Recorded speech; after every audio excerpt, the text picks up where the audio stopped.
For centuries, pilgrimage was one of the greatest adventures. Epic journeys around the country. You're going the wrong way. This is the pilgrim's way to Canterbury. And across the world.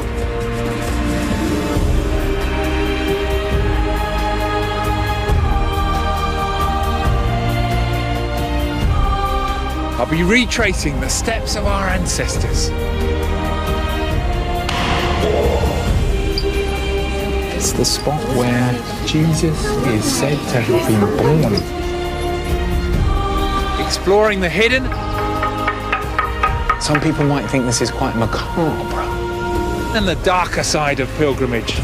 What this gives a sense of is the scale of prostitution. And discovering why so many modern pilgrims are taking to the road. Come on now, that was incredible!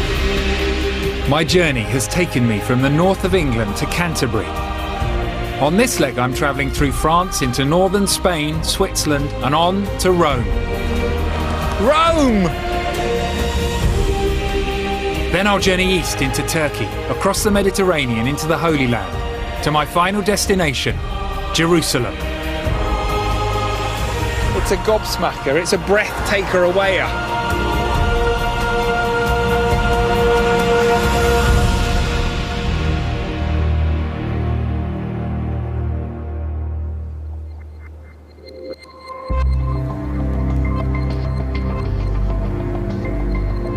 I was close to the coast in northern France. For centuries, pilgrims from the British Isles have arrived here on the mainland of Europe and begun epic treks across the continent.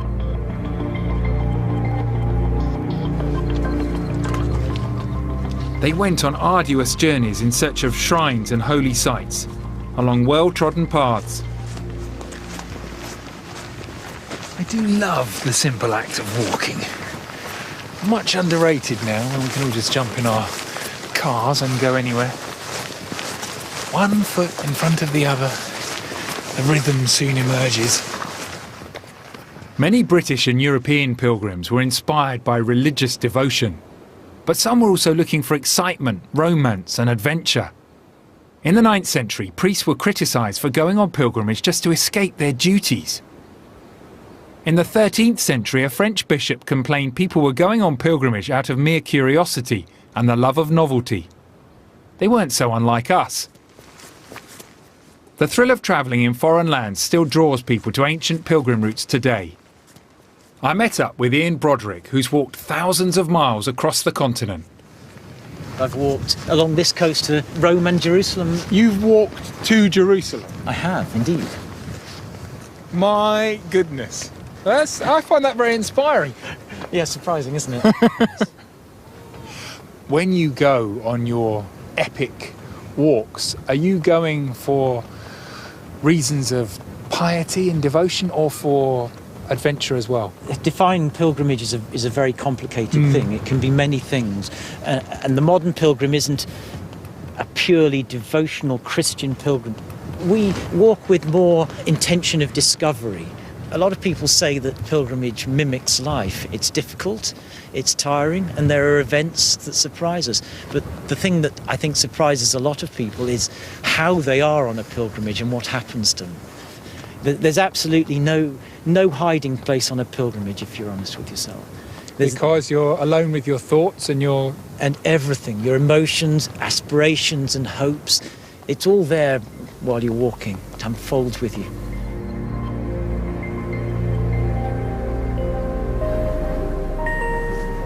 I found Ian and what he's done really inspiring. I think most people, if they'd heard there's someone who's walked to Jerusalem, would think they're completely bonkers. But of course Ian's right. Travelling overland on foot is by far the most exciting and interesting and memorable way to engage with a country and a landscape. He has had experience and racked up memories, the like of which most people can't even begin to imagine.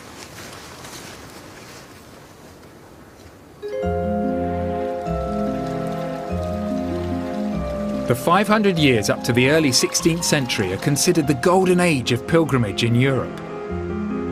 In some years, a fifth of the population of the continent was either on pilgrimage or directly involved in the industry of inns and churches and hostels that sprung up around it. As pilgrim numbers increased, villages near popular shrines developed into towns. Pilgrimage helped to shape Europe. I've reached the small town of Saint-Omer, which is probably one of the first places that British pilgrims coming to France would have arrived in. They'd have headed for the cathedral. The town of Saint-Omer is just 30 miles inland from the English Channel. I followed in the footsteps of medieval pilgrims who would have marked their journeys with regular stops for prayers along the way.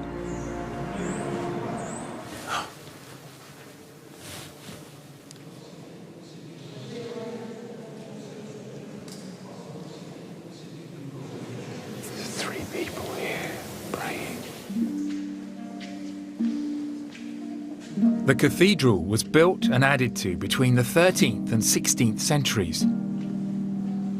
It's since survived the ravages of war and revolution and remains a fairly spectacular bit of Gothic architecture.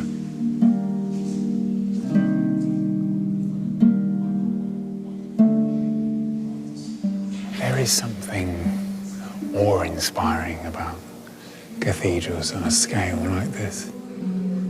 But cathedrals needed to make sure visitors kept coming. A church like this would have really benefited from advertising the potential and power of its relic. Now, a relic would be a bit of a saint or even a bit of cloth worn by a saint. A church wanted to have one that people believed in, because if they believed in it, then they would travel a great distance to witness it, to try and touch it. And of course, pilgrims meant money. It meant money for the upkeep of the church, but also the wealth and prosperity of the community around it. So relics had an enormous religious power, but also an economic power as well. The relic here is the tomb of St. Erkenbode, a 7th century Irish monk who became the bishop of the area. He spent much of his time travelling huge distances on foot helping the poor. By the end of his life, his devotion had left him unable to walk. He became the patron saint of children who have difficulties in walking, and pilgrims came here hoping for cures. To my surprise, they still do. There's a prayer here. It says, "Pray for our little baby. He's 5 years old, he's not well. He has to have surgery soon on his legs."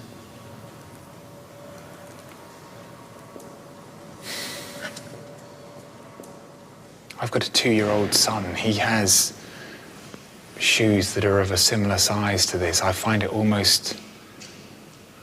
is heartbreaking to see this. And I know that if he had a problem, there is nothing I would not do. There would be no lengths I wouldn't go to, no God I wouldn't pray to try and get help for him. I can almost sense the desperation that accompanies the placing of these shoes. We cling to hope at difficult times. I sense that's what a lot of these shoes signify.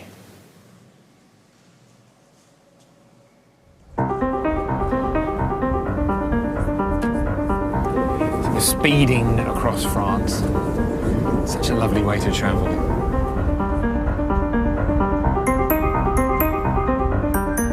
We've got a little map which shows modern pilgrimage routes across Europe, but they're all based on ancient routes. And what I find really fascinating is just how they form an almost web across the continent.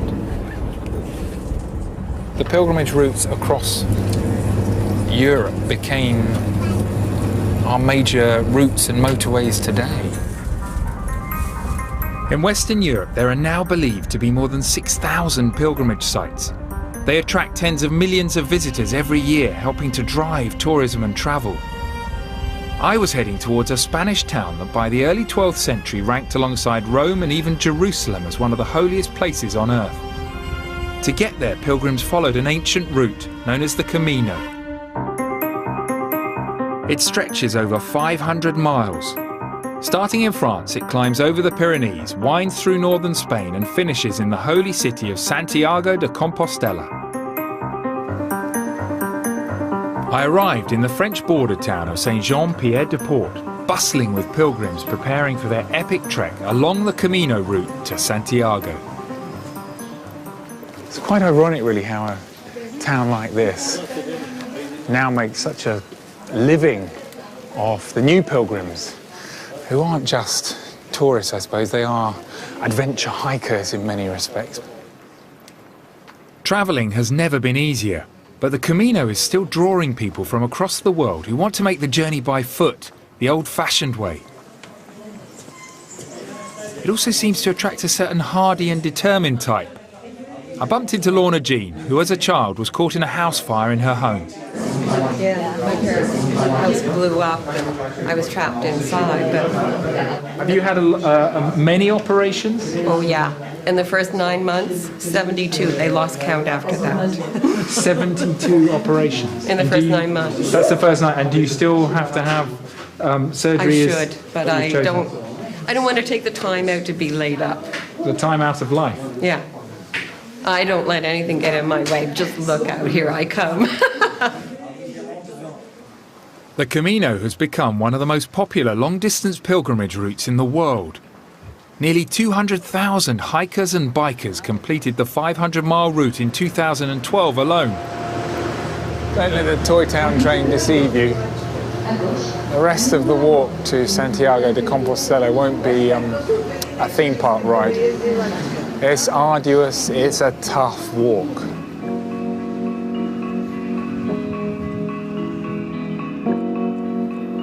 We didn't have time for me to trek the entire route, which can take a month to 6 weeks. But I was able to get a real sense of the journey, which ultimately leads to a shrine dedicated to one of the 12 apostles of Jesus. In the 9th century, a Spanish bishop made the rather surprising announcement that the remains of St. James had been found in what's now Santiago de Compostela. Countless pilgrims have since walked this way. Just look at the wind playing across the field here. Most medieval Christians believed their place in heaven would be secured if they embarked on journeys of endurance, suffering and sacrifice. Look at the countryside here that you walk through. It doesn't entirely strike me as penance. By the 13th century, around 500,000 pilgrims a year were walking to Santiago. An astonishing figure when the entire population of Europe was little more than 70 million. The economic benefits to communities along the route were enormous. Pilgrimage wasn't cheap. There was food, donations and places to stay to be paid for. Most travellers had to pay tolls, although pilgrims were supposed to be exempt. It was a system that didn't always work as it was supposed to. So sometimes merchants pretended to be pilgrims, and sometimes pilgrims were unlawfully charged when they should have been allowed to travel for free. But there was a system, even if sometimes it broke down. This is the town of Santo Domingo de la Calzada, which developed to cater for pilgrims. The cathedral adopted a local legend as a real miracle. Even today it encourages pilgrims in through the doors. The eye is initially drawn to this incredible shrine here, a vision in gold. But in reality, what most people come here to have a look at is over here. Chickens!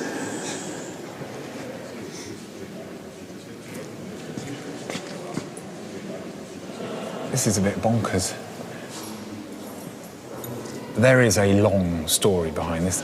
Basically, a young man was unjustly hung, and even though he was still swinging with his head in the noose, his parents realised he was still alive, and they ran to see the local judge and said, "Our son was wrongly hanged and he's still alive." And the judge said, "Nonsense, your son is no more alive than this roast chicken that I'm eating here." At which point the chicken came back to life, jumped up and walked around on the table. It's not a story I really like, actually, because I tend to think of our ancestors as being not that dissimilar from us and perhaps being a bit wise and cynical as well. But this story suggests they'd believe anything.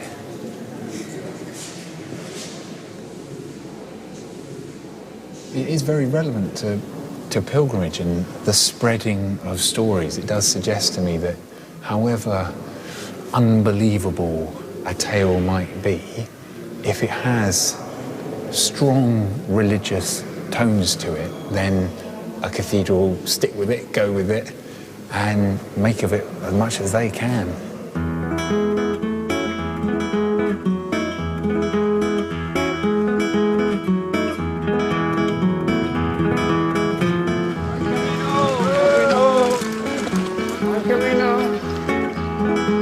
By the 16th century, the Camino was in decline, caused partly by outbreaks of disease and war, and the rise of Protestant Christianity, which was opposed to pilgrimage. But in the last 30 years, the Camino's been revived. Travellers have increased 100-fold. How much weight are you carrying on there? I think maybe 15 with the water. 15 kilograms? Yeah. How much is Julie carrying? Maybe 2. I met an Australian couple, Julie and Owen, who were 10 days into their Camino. It's a unique way to see a country. The fact that it happens over a span of days, it gives you a really different sort of outlook on it. It's amazing. Are you both people of faith? No, it's secular. It's a bit of a self-discovery and a kind of a relationship exercise in a way. I don't want to be too cheeky, but what do you mean? I don't know. You know, you're with somebody all day, every day, and often completely isolated. You know, and it's... I guess when you reach a bit of a pain threshold, you can get just a little bit testy, but that's when the patience needs to come in.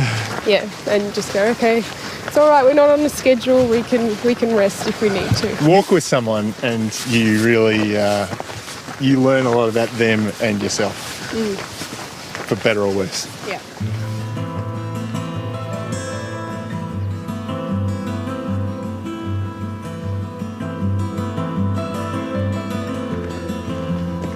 Walking the Camino is about more than just putting one foot in front of the other, setting a target and reaching the destination. The simple act of walking for hours, even days on end, gives you something we don't often get in the 21st century, a time to reflect. I suppose the most frightening thing for me about it is that you're left alone with your thoughts in many cases. And personally, I find that frightening. It's not that I've got demons in my mind. There's just so many things to think about, so many life issues, so many challenges. I start to dwell on them. We occupy ourselves so much now to try and perhaps avoid considering aspects of life like that. We separate ourselves off from having to think about those sort of things. And on a walk like this, on a pilgrimage, on a long walk, you're confronted by them.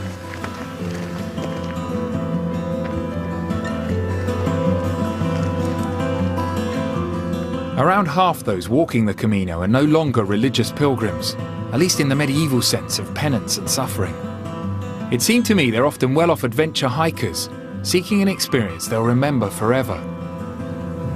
Many choose to stay overnight at one of the scores of pilgrim hostels along the route. Wow, that's where we're going. There's a whole infrastructure along the Camino catering for the needs of modern travellers, just as there was in medieval times. Hola. Hola. This is the hostel of San Nicolas. Look at this place. Macarones, pasta italiana. It's run by a religious charity who provide weary pilgrims with a hearty meal and a very welcome bed for the night. Augusto. Augusto. Augusto. Encantado. Very nice to meet you, sir. ¿Habla inglés? Very big. Very big. A little. Yeah, yeah. But you have a good firm handshake, and that's what matters.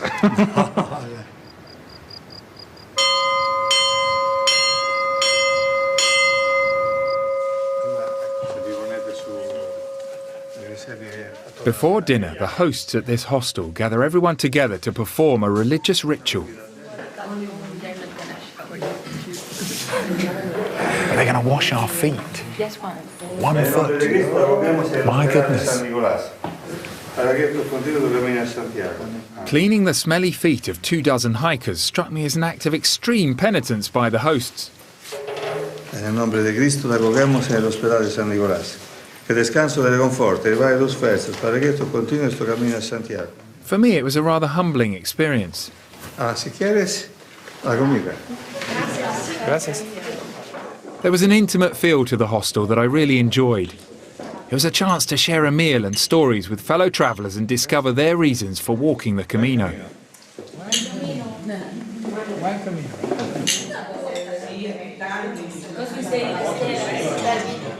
Romina and Natalia had come all the way from South America.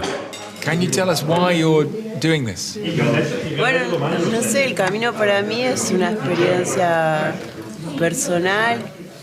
Are you very religious? No, personalmente lo hago por una cuestión personal, más espiritual que religiosa.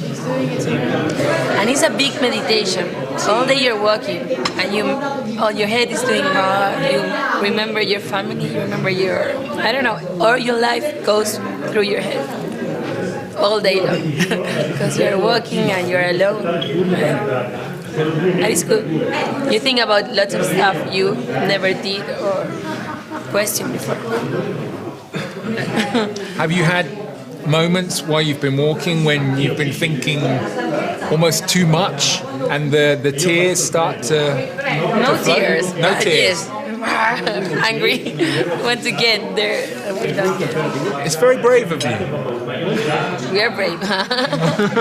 It's okay.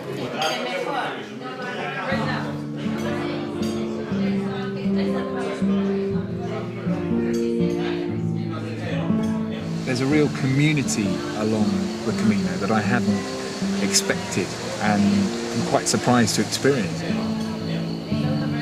I can completely see the attraction. I think it's a magnificent and completely memorable thing to do.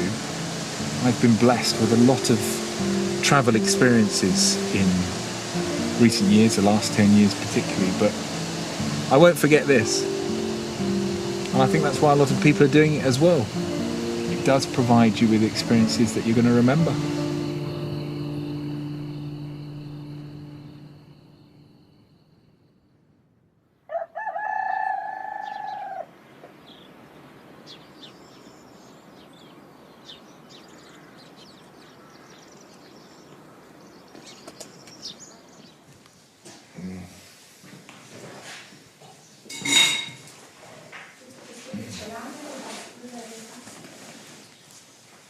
Everybody else appears to be up.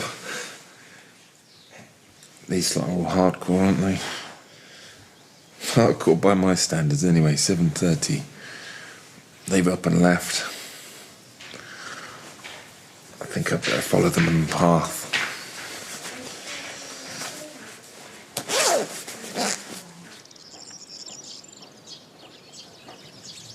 There are many different reasons to walk the Camino. A time to think, religious devotion, or for many, the sheer physical challenge of completing an epic journey. But everyone shares the same goal, the city of Santiago de Compostela, home to the shrine of St. James.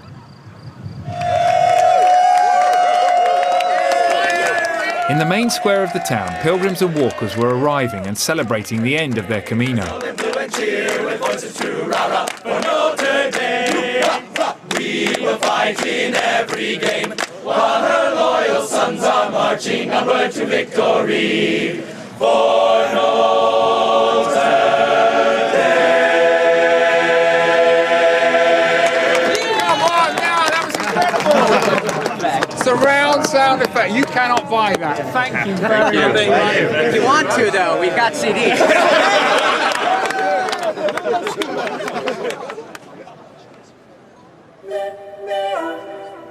For someone without faith like me, the tale of how St James ended up here is frankly pretty unbelievable.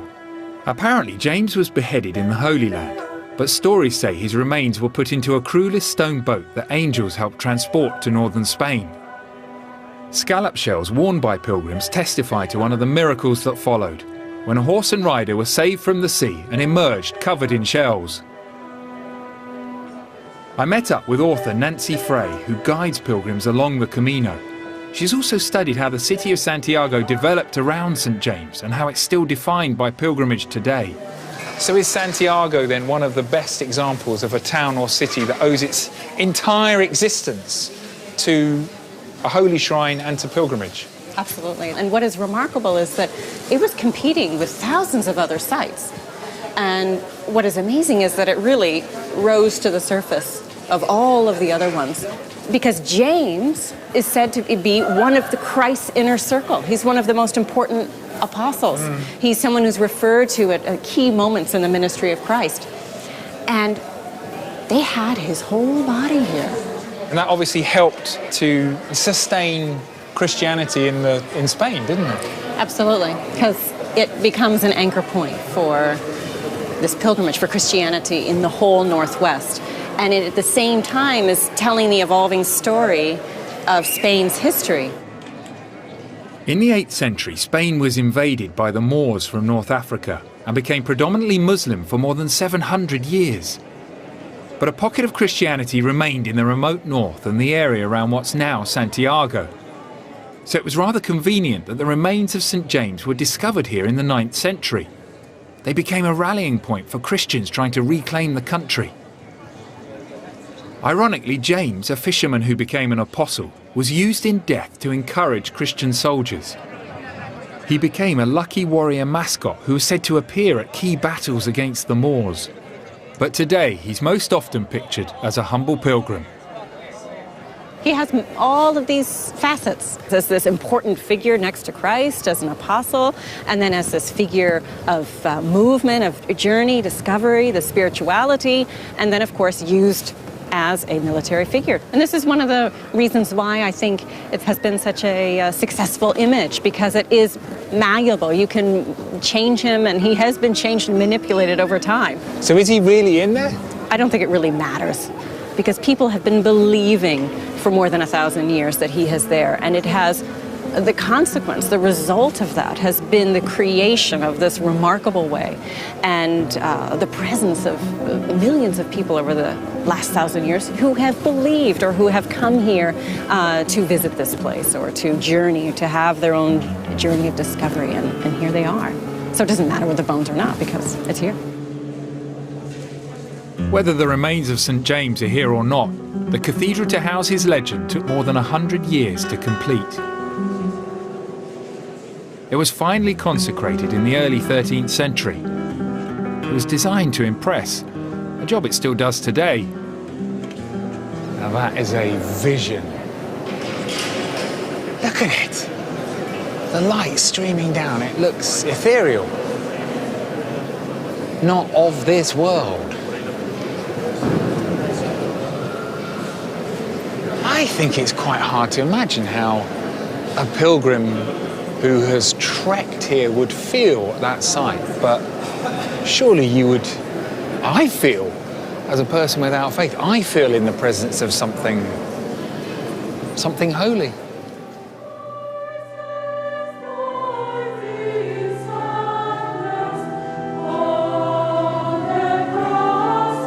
Thousands of walkers and cyclists were crammed into the cathedral for the Sunday Mass, which for many marks the end of their journey.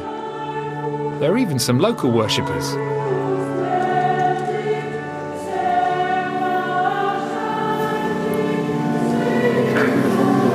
As the bags are going round, I can hear all the coins and the money jangling within them. A cathedral like this would make a fortune from pilgrims.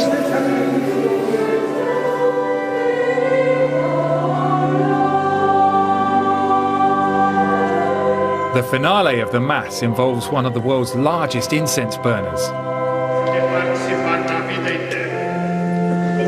Maria, Mãe de Deus, os bem-aventurados apóstolos, Santiago.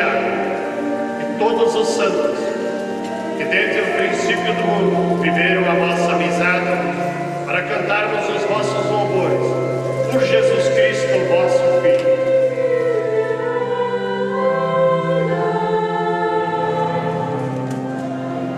They used to do this to fumigate the stench from the pilgrims massed into the cathedral. Now, of course, they still do it for religious reasons, but it's part of the drama, it's part of the theatre of the whole occasion. This is what makes this such an event for people finishing their pilgrimage. Listen to that.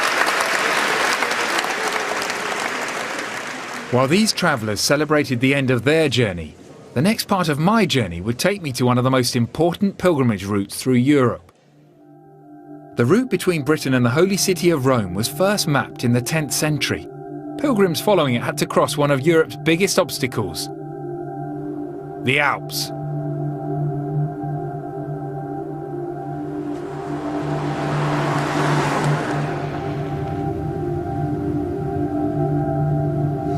Come to an area where a 12th century abbot travelling from Iceland to Rome tells us that different pilgrimage routes from northern Europe to Italy all converged.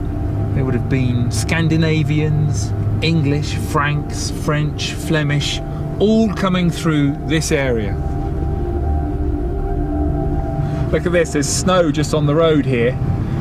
Almost like a chunk of it has fallen off. Could still just get past, but I know I won't be able to go for much further, and then it's going to be time to walk. Most modern travellers now use a boring tunnel under the mountain, but for thousands of years pilgrims, merchants and armies all crossed the Alps at the Great St Bernard's Pass. This must be as far as I can go. Oh, let's dump the car. The pass is 8,000 feet above sea level, and conditions for crossing it are notoriously unpredictable.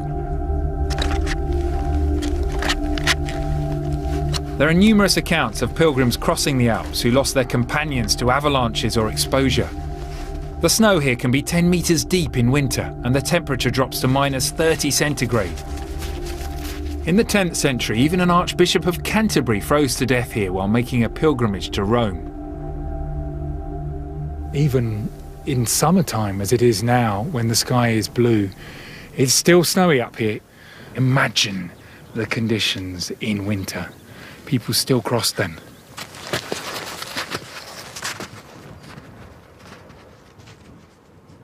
To provide shelter and safety for pilgrims and travellers, an 11th century monk founded a hostel at the top of the pass. He was St Bernard, the Apostle of the Alps. Oh, look, there it is, just round at the top. Come round a bend. It's a hostel, a refuge, a monastery, and a very welcome sight. A medieval manuscript describes this place as one of the 3 columns built by God for the support of his poor people. Today, the hostel is run by 3 canons and 2 sisters from the Augustine order, who provide food and shelter for passing pilgrims. Oh, it's lovely. Lovely, yeah. Look at this. A lovely mountain room. Brother Raphael showed me to my room for the night. Oh, yes. If you want to see where are the toilets and the douche, I'm sure I'll find them. if you want anything, you ring the bell and somebody will answer to your request. Thank you very much indeed, sir. I pray you. I wish you a good staying here. That's lovely of you.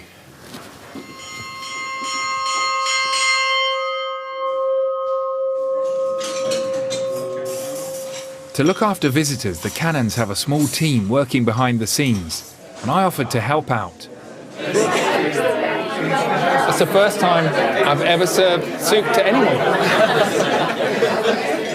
Back in here? Yeah. Pascal has worked here for the last 3 years. Does it feel like you're continuing the spirit of St Bernard? Yes. For sure, it's really touristic here, but sometimes, and especially in summer, we have people who come here with nothing. Somebody I remember last year, and a guy who came here with nothing, and he didn't pay anything, and we gave clothes, everything. It's not a problem. We really welcome everybody. This is a very special place to work, isn't it? Which you get pilgrims coming to as well. Yes, we got pilgrims over and more every year. More and more are coming. Yes.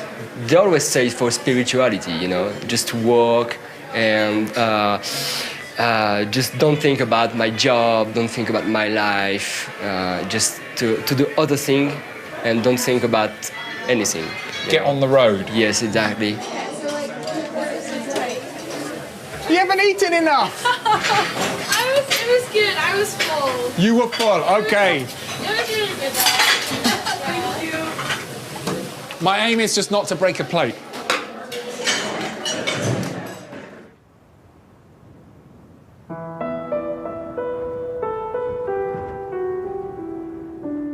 This ancient Christian refuge hasn't closed its doors for 1,000 years. It's open to everyone, no matter what their religion or philosophy. To stretch out the muscles after the long climb up the mountain, I joined other visitors at a yoga and meditation class. Just check in with your body. What's your body doing? How does it feel in your legs?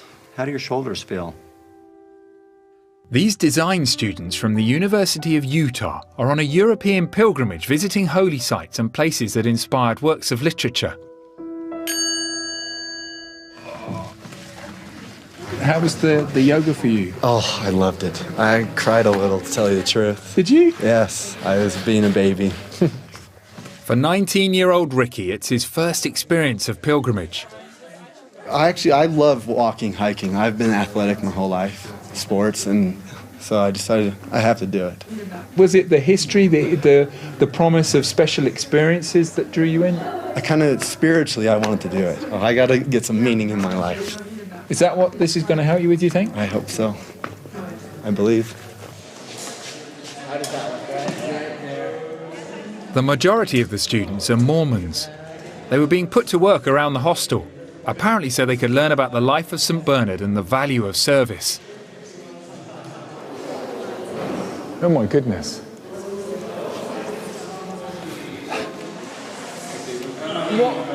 What are you doing? Getting the hard to reach spaces, I guess. You be careful. Oh, I'm good. Des piatés avec de l'eau. Oh, okay. Oui. C'est tout. Oui. Ok? Ok. Je comprends. Someone? One for you. Oh, you're so kind. Do you think there is a deeper meaning to doing things like this, or is it just learning to do things you don't necessarily want to do? In a way, we get to see kind of the monk's perspective of service. Maintaining the cleanliness of the church is a service for the monks. We are repaying them for what they do for the pilgrims. It's kind of like what goes around comes around. Good karma and all that, right? Good karma. Yeah. Yoga, karma, Mormons. I was surprised by this very modern mixing of cultures and religions. In the Hostel Museum, I talked to Alex, one of the leaders of the group. We come from a highly concentrated Mormon background where it's a bubble. I mean, it's a different world. All of us are culture shocked when we go out into the world and see that not everybody is Mormon and everybody does the same things we do. So to come to Switzerland? To come to Switzerland is a big eye-opener because we're involved with a lot of things. Like we went to Mass yesterday. 98% of the students that we have never been to a Catholic Mass. And so it's easy just to write that off as, oh, this is foreign to me. And so this is useless. But what we're trying to do is show the students that, no, this has the same amount of value to the people here as what we do back home. Do you feel like this is a part of a pilgrimage? Yes, I do. I don't know, I define pilgrimage simply as a journey that an individual just feels like he or she needs to take.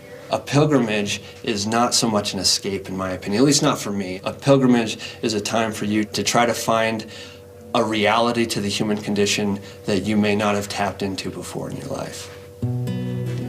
That's good. It was time for me to head south, to the centre of Catholic Europe, Italy.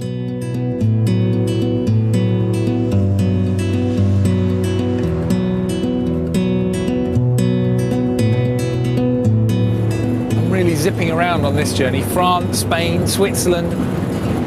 I'm now driving through Italy, across Italy in fact, to a town on the eastern side of the country, which has seen a massive boom in the number of people and visitors and pilgrims who've been heading there in recent years. San Giovanni Rotondo was once a small sheep farming town. It's now a booming pilgrimage destination.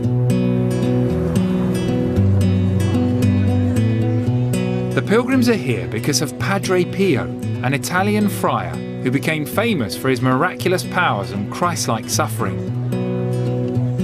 Padre Pio died in 1968. San Giovanni reportedly now gets more than 2 million visitors every year. This is a pilgrimage site unlike anything we've seen anywhere on this journey so far. Very modern, ludicrously so to a certain degree. Personally, I go for old and old-fashioned, but this is very 20th and 21st century.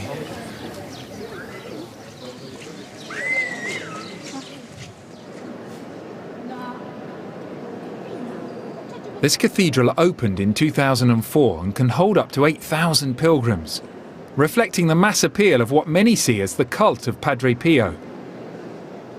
It's a mega church, eh? Proof of the old adage, perhaps, if you build it, they will come.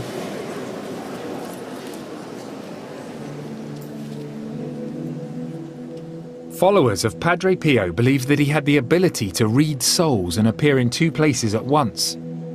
It's claimed he could miraculously cure people, help the blind to see, and even rose into the sky to protect this town from American bombers during the Second World War. Beneath the cathedral, a 75-metre corridor is adorned from floor to ceiling with Padre Pio mosaics that promote his legend. The gold has come from tons of jewellery donated by devoted pilgrims. It's almost overwhelming to see all this imagery of him. Goodness me, this says Padre Pio answers the mail on this tide. Padre Pio, Padre Pio, Padre Pio, doing everything, being everywhere. Quite bizarre. I suppose one of the main things that's made Padre Pio so popular, he had the stigmata. A stigmata is when a person appears to develop identical wounds to those of Christ on the cross, suffering crucifixion, so blood seeping from hands, just the same as those of Christ's. The imagery here is completely mind-blowing. It looks very much like an attempt to turn Padre Pio into not just a saint, but somebody worthy of almost divine veneration, somebody akin to Jesus. This is unlike any other veneration of a Christian saint that I'm aware of anywhere in the world. It's more extreme, more intense, and frankly more over the top. An Italian historian has claimed Padre Pio kept his stigmata wounds open by using carbolic acid. The Vatican was suspicious of Padre Pio. 2 popes had him investigated and twice banned him from performing priestly duties. But after he died, they couldn't control his popular appeal, and in 2002 he was given the highest honour possible bestowed by the Catholic Church, a sainthood. His body is now kept on display in a purpose-built crypt.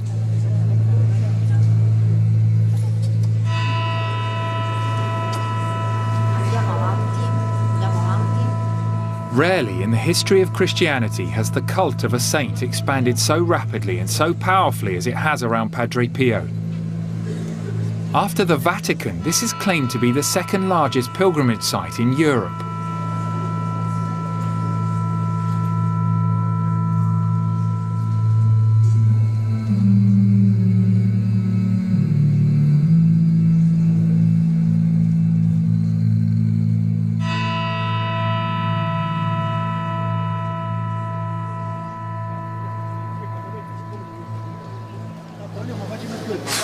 Well, that was unlike any Christian church or building, shrine or sanctuary I've been to anywhere in the world.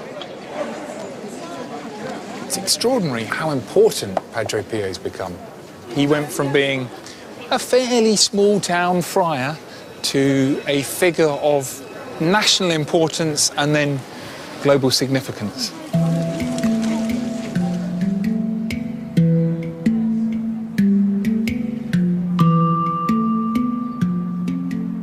The adoration of saintly figures isn't unusual, of course, but here it's big business.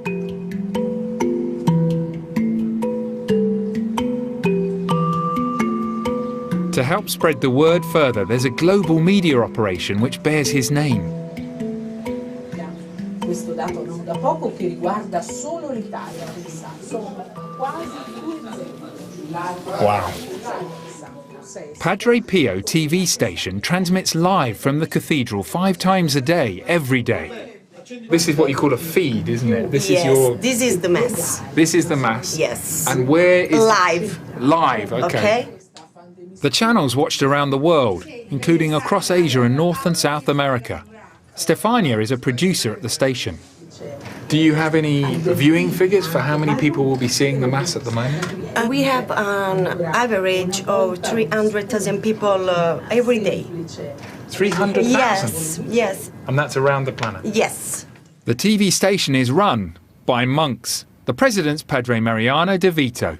Is it a little bit unusual for an order of monks to be involved in television, or is it just the 21st century? È quasi normale. I frati, la Chiesa ha sempre creduto nella forza di raggiungere il maggior numero possibile di persone. Attraverso questi mezzi noi possiamo far passare la cosa più bella, per noi meravigliosa, che è il messaggio del Signore. Questo non contraddice la scelta di povertà, di obbedienza, di castità che facciamo come frati, come religiosi, come sacerdoti. There is almost an industry around Padre Pio. Beh, dire industria forse è un po' esagerato, cioè non è contro l'idea del culto, non c'è da scandalizzarsi, almeno io non mi scandalizzo.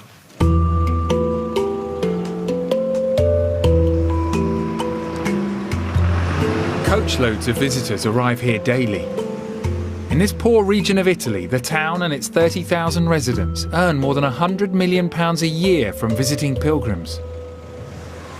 It's fascinating how the economy of a place like this can become dependent on, but can exist in the first place because of pilgrimage. I've seen it elsewhere on my journey, but never quite so starkly. We've got hotel here, just on this street, hotel here, hotel, restaurant, cafe, all the way down this street. There are now scores of hotels in this town, which, frankly, if the cult of Padre Pio wasn't here, would probably deserve just a couple of little guest houses.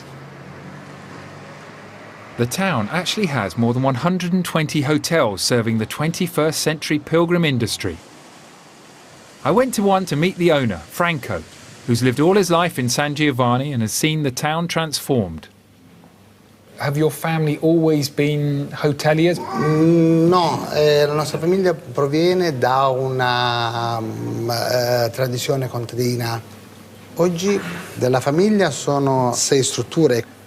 Dico che noi esistiamo per Padre Pio, grazie a quello che è stato lo sviluppo economico di Padre Pio. Do you find it slightly astonishing that you have opened a hotel, you've had great success, and now the story of Padre Pio is spread so far?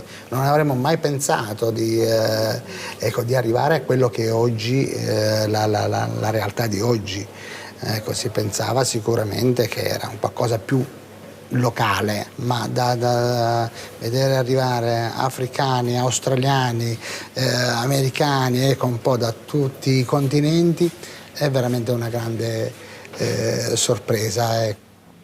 Franco employs over 100 staff, serving an increasing number of guests.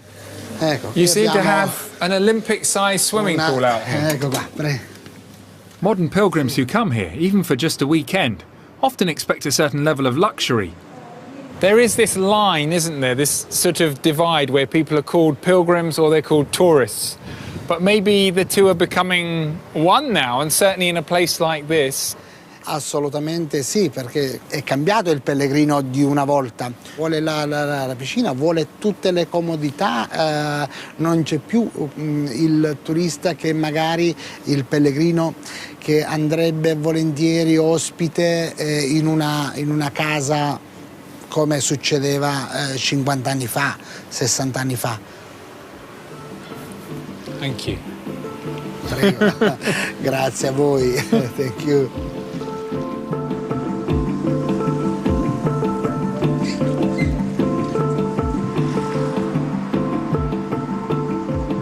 I think what this town represents is the globalization of pilgrimage. I think I'd have expected that in the 21st century people would be turning away from religious belief and pilgrimage to places like this, but quite the opposite. They've now got people coming from around the world here, and as long as they continue to come, the locals here are going to keep raking in the money. Pilgrimage trips were the forerunner of the modern holiday. Even the word is ultimately derived from holy day. European pilgrimage had been in decline, but in recent decades, as we've become wealthier with more spare time, it's booming. We're softies compared to hardy medieval pilgrims, but we still have belief. Now many want to combine holiday and holy day, a pilgrimage, but with a swimming pool.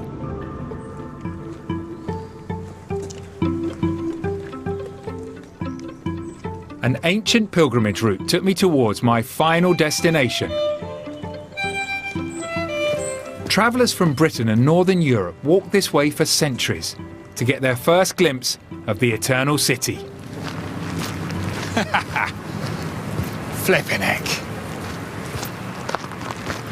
Look at that. Rome! This would have been the first chance that hundreds of thousands of pilgrims would have had to see this extraordinary city coming over the hill, and there it is in front of you. Vatican down there. Imagine coming here and really believing in your very core that your soul would benefit from this journey, from arriving here. You think what's wrapped up in that, their history, the culture, the power, the civilization, the religion. Not just generations of it, but century after century. It's been one of the planet's great destinations.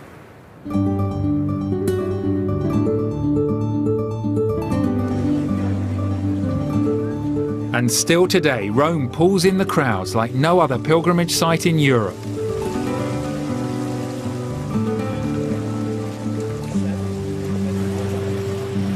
People come to Rome now in their millions for all sorts of reasons, but what really drew people in the past, pilgrims particularly, was the incredible collection of relics that were housed here. For hundreds of years, Rome had the finest collection of relics in the world, including the Ark of the Covenant, the tablets of Moses, and even, apparently, Jesus' foreskin and his umbilical cord.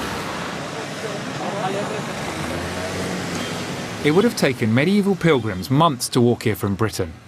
They would have been exhausted, but the city that awaited them had its disappointments. Many of the buildings were in ruins.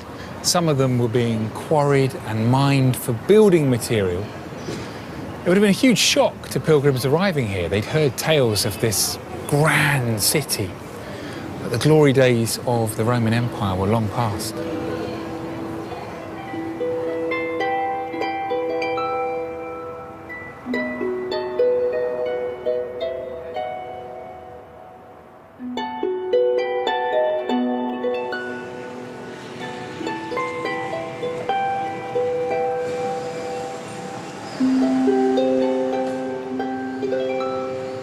The Tiber in those days as well wasn't the pleasant flowing river that it is today.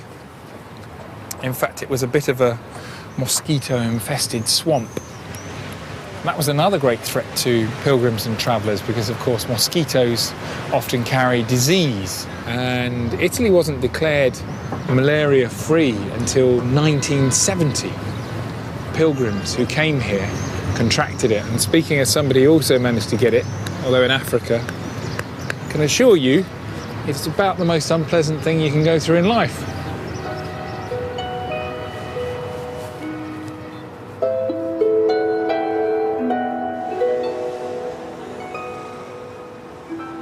Despite all the threats and the challenges that faced them on their long journey, and even when they got to Rome, pilgrims kept coming. And they came for one thing in particular. St. Peter's and the Vatican is where the Apostle Peter was martyred, crucified upside down. This is the perfect time to be here. It's 11:15 on a Sunday morning, and people are gathering. I've come to St. Peter's Square at a time when pilgrims arrive in their thousands to be blessed by the Pope. People have come here from all over the world. I can see the flags of Brazil, India over there, Poland, Argentina. They're here for the Pope, they're here for the Vatican. And Rome, of course, is still the biggest pilgrimage destination in Europe. Travelling across the continent, I'd seen the powerful effects holy places had on pilgrims. But this was a much jollier gathering. We weren't seeing yet another bit of bone belonging to a saint who lived hundreds of years ago. For Catholics in the square, the living father of their church was about to appear. There's just a tiny little figure up there. It is astonishing how many people are here. But this is an audience, not a very private audience, but one nonetheless, with a man who's close to God, but somebody who's a very big celebrity as well. Fratelli e sorelle, buongiorno.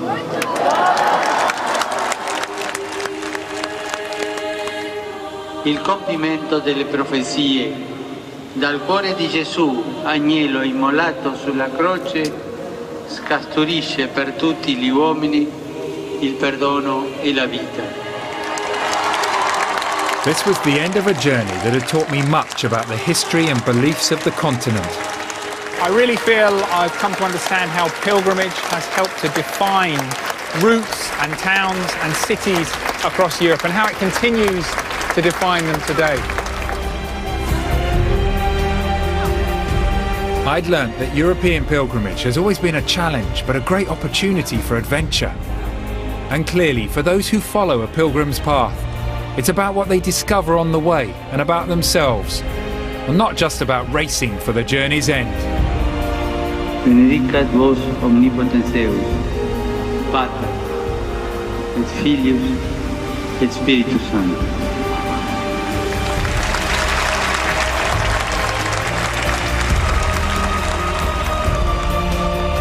Next time, on the final leg of my travels, I go from Turkey to the Holy Land. I can't quite believe it. The Church of the Nativity, I'm in Bethlehem. And finish my journey in the city of Jerusalem. It's utterly overwhelming.